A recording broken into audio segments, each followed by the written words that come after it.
I have yet to give a speech or have a meeting where somebody doesn't ask me the millennial question. What's the millennial question? Apparently, millennials as a generation, which is a group of people who were born approximately 1984 and after, are tough to manage.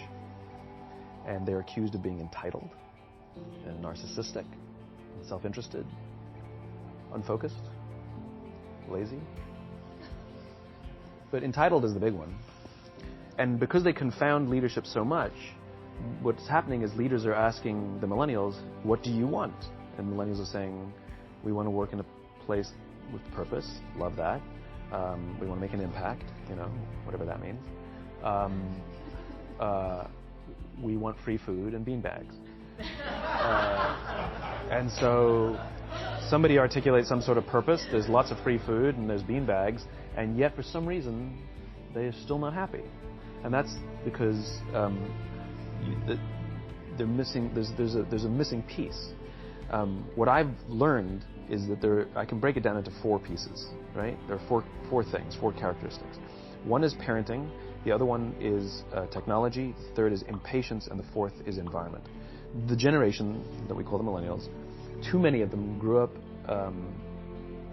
subject to, not my words, failed parenting strategies. Where, for example, they were told that they were special all the time.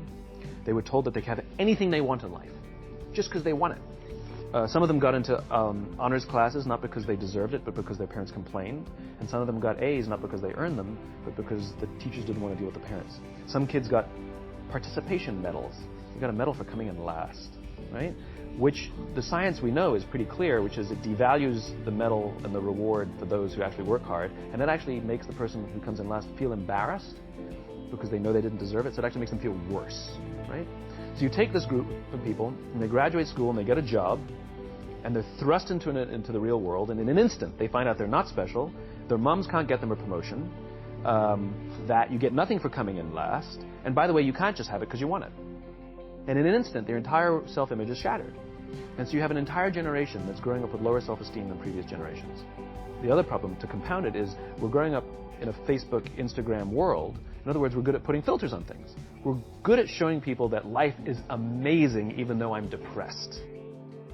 And so everybody sounds tough, and everybody sounds like they got it all figured out. And the reality is there's very little toughness, and most people don't have it figured out. And so when the more senior people say, well, what should we do? They sound like, this is what you got to do. And they have no clue. Right? So you have an entire generation growing up with lower self-esteem than previous generations, right? Through no fault of their own. Right? They were dealt a bad hand. Now, let's add in technology. We know that engagement with social media and our cell phones releases a chemical called dopamine. That's why when you get a text, it feels good. Right? So, we've all had it where you're feeling a little bit down or feeling a bit lonely, and so you send out 10 texts to 10 friends, hi, because it feels good when you get a response. It's why we count the likes, it's why we go back 10 times to see if my Instagram is growing slower, did I do something wrong? Do they not like me anymore, right? The trauma for young kids to be unfriended, right? Because we know when you get it, you get a hit of dopamine, which feels good. It's why we like it, it's why we keep going back to it.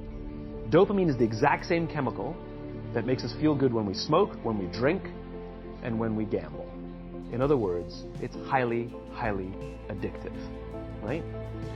We have age restrictions on smoking, gambling, and alcohol, and we have no age restrictions on social media and cell phones, which is the equivalent of opening up the liquor cabinet and saying to our teenagers, hey, by the way, this adolescence thing, if it gets you down... But that's basically what's happening. Right? That's basically what happened. You have an entire generation that has access to an addictive, numbing chemical called dopamine through social media and cell phones as they're going through the high stress of adolescence. Why is this important? Almost every alcoholic discovered alcohol when they were teenagers. When we're very, very young, the only approval we need is the approval of our parents. And as we go through adolescence, we make this transition where we now need the approval of our peers. Very frustrating for our parents, very important for us. It allows us to acculturate outside of our immediate families into the broader tribe, right? It's a highly, highly stressful and anxious period of our lives, and we're supposed to learn to rely on our friends. Some people, quite by accident, discover alcohol and numbing effects of dopamine to help them cope with the stresses and anxieties of adolescence. Unfortunately, that becomes hardwired in their brains, and for the rest of their lives, when they suffer significant stress, they will not turn to a person, they will turn to the bottle.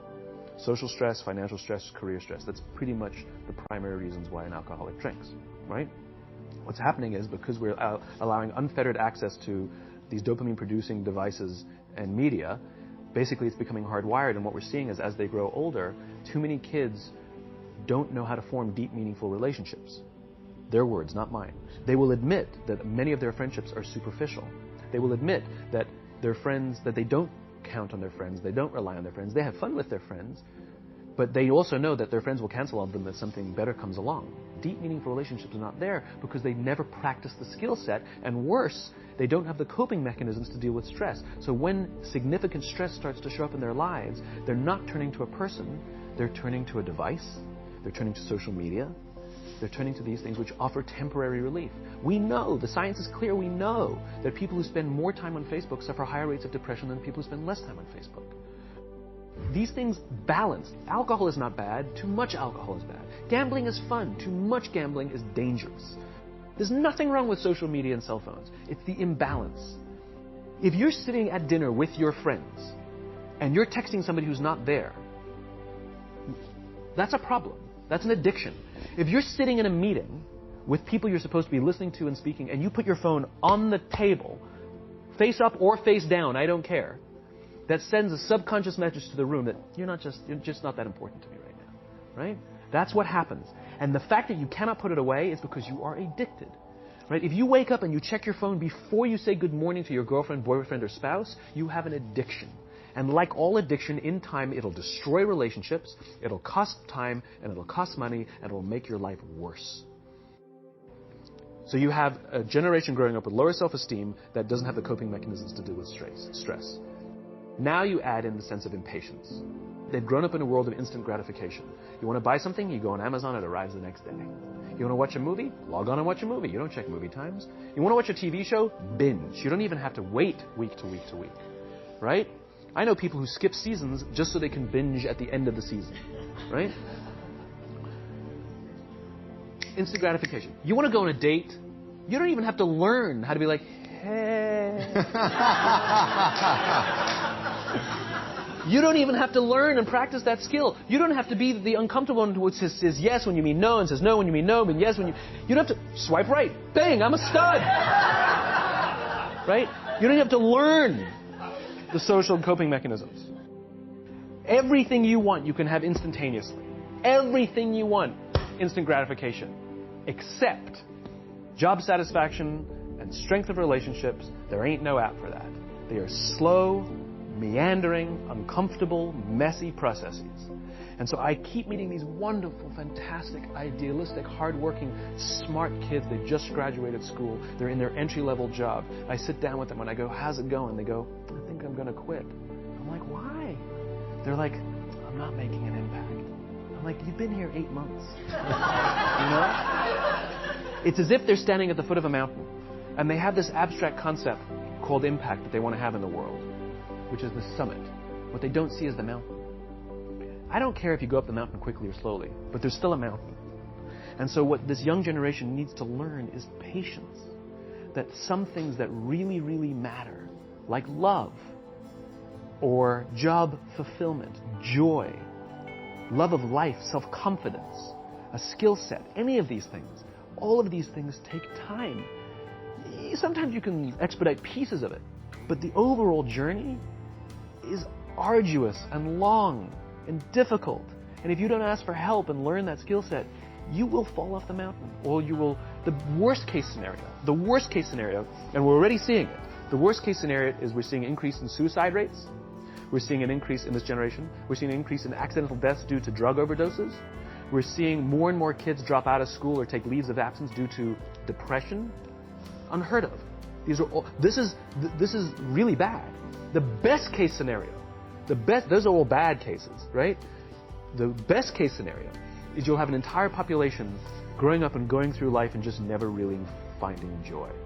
They'll never really find deep, deep fulfillment in work or in life. They'll just waft through life, and it'll do just, it's fine. How's your job? It's fine. The same as yesterday.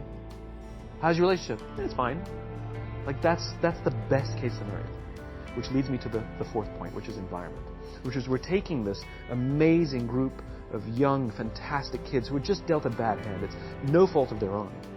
And we put them in corporate environments that care more about the numbers than they do about the kids.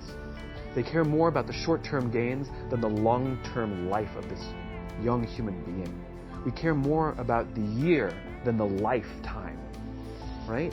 And so we are putting them in corporate environments that aren't helping them build their confidence, that aren't helping them learn the skills of cooperation, that aren't helping them overcome the challenges of a digital world and finding more balance, that isn't helping them overcome the need to have instant gratification and teach them the joys and impact and the fulfillment you get from working hard on something for a long time that cannot be done in a month or even in a year.